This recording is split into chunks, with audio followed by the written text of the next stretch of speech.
اہل بیت اطہار ہیں ہمارے، سبحان اللہ. کیسے اہل بیت اطہار ہیں کہ خود نہیں کھاتے بلکہ دوسروں کو کھانا کھلا دیتے ہیں، سبحان اللہ. یہی ہے حضرت امام حسن و حسین رضی اللہ تعالی عنہما، دونوں شہزادے حضرت علی مرتضیٰ رضی اللہ تعالی عنہ کے جیسے بیمار ہوتے ہیں تو حضرت آپ کی بیوی صاحبہ یعنی حضرت فاطمہ زہرا رضی اللہ تعالی عنہا منت مانگتی ہیں، اے مولا، اللہ کی بارگاہ میں گر گراتی ہیں اور منت مانگتی ہیں، اے مولا میرے دونوں حسن و حسین جو ہیں، میرے لاڈلے بیٹے جو ہیں، میرے شہزادے جو ہیں، میرے نور نظر جو ہیں، یا اللہ یہ بیمار ہو گئے ہیں، لہٰذا اگر تم انہیں صحت و تندرستی دے دے گا تو ہم 3 دن کے روزے رکھیں گے، سبحان اللہ. ہم دونوں 3 روزے رکھیں گے. اب منت مانگ لی، جیسے ہی منت مانگی اللہ نے آپ کی دعا قبول فرما لی، اللہ نے آپ کی دعا قبول فرما لی.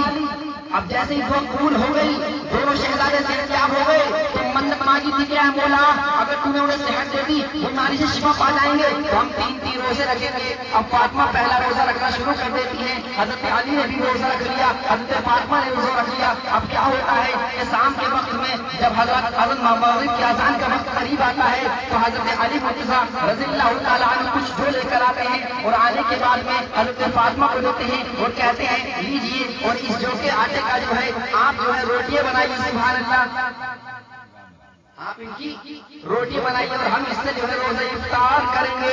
لیکن اہل بیت اطہار کا مرتبہ دیکھیے، وقار دیکھیے، کریکٹر دیکھیے، کردار دیکھیے کہ حضرات دوسروں کو کھلاتے ہیں، کیسے کھلا رہے ہیں کہ حضرات جیسے ہی آپ کے روزے کا وقت قریب آتا ہے یعنی افطار کا وقت قریب آتا ہے تو کیا ہوتا ہے کہ روٹیاں بنی دسترخوان پر رکھی ہوتی ہیں، آپ دونوں بیٹھے ہوتے ہیں، شہزادے بھی بیٹھے ہوتے ہیں. اچانک دروازے پر آواز آتی ہے کیا کوئی ہے جو اللہ کے نام پہ ہمیں روٹیاں کھلائے گا؟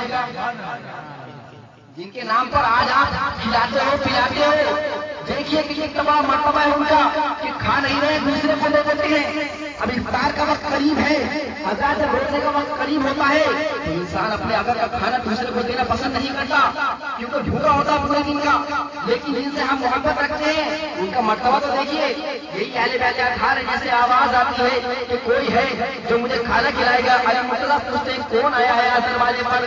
تو آواز آتی ہے آپ کے دروازے پر ایک مسکین آیا ہے، کیا اللہ کے نام پر آپ کھانا کھلائیں گے؟ علی مرتضیٰ روٹی کو اٹھانے کے بعد اس مسکین کو دے دیتے ہیں. لیکن ابھی بات پوری نہیں ہوتی ہے کیونکہ 3 روزوں کی بات ہوئی تھی.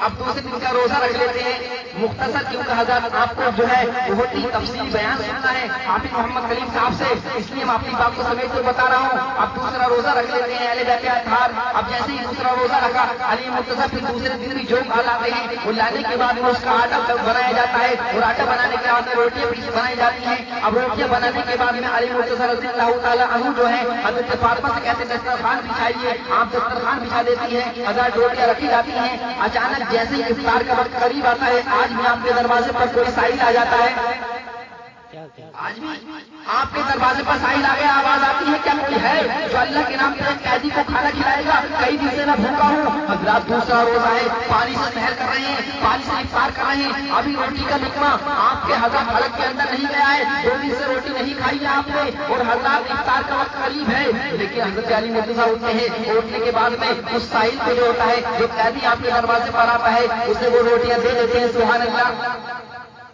اب دونوں روزے پورے ہو رہے ہیں لیکن ایک روزہ اور باقی رہ گیا کیونکہ 3 روزوں کی منت مانگی تھی. علی مرتضیٰ رضی اللہ تعالیٰ عنہ تیسرے دن بھی حضرات یہی کرتے ہیں، تیسرے دن بھی آپ لاتے ہیں جو اور حضرات اس کی جو ہے روٹیاں بنائی جاتی ہیں. پھر حضرت فاطمہ روٹیاں بناتی ہیں، دسترخوان بچھا دیتی ہیں. لیکن تیسرے دن پھر آپ کے دروازے پر ایک سائل آ جاتا ہے. آنے کے بعد میں دروازے پر کھٹکھٹاتا ہے، آواز دیتا ہے کوئی اللہ کے نام پہ مجھے کھانا کھلائے.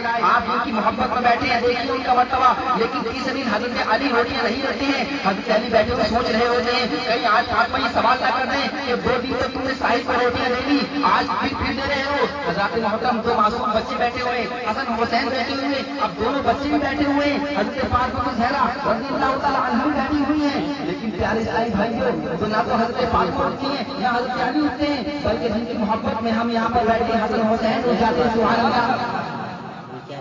دونوں شہزادے اٹھتے ہیں اور اٹھنے کے بعد میں روٹیوں کو اٹھاتے ہیں اور اٹھانے کے بعد میں اس مانگنے والے سائل کو دیتے ہیں، سبحان اللہ.